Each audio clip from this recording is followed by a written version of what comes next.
यदि विद्यालय में 60% छात्र लड़के हैं तथा लड़कियों की संख्या 972 है तो विद्यालय में कितने लड़के हैं? कुल लड़कों की संख्या, कुल लड़के 60% और लड़कियों की संख्या है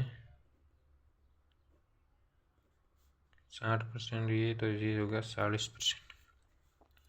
अब 40%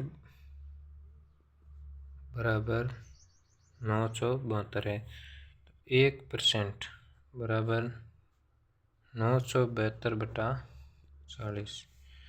तो लड़कों की संख्या कितनी है? 60%। तो 60% बराबर 972 बटा 40 इंटू 60 बराबर 243 इंटू 6 बराबर 1458। ऑप्शन नंबर 20 सही होगा।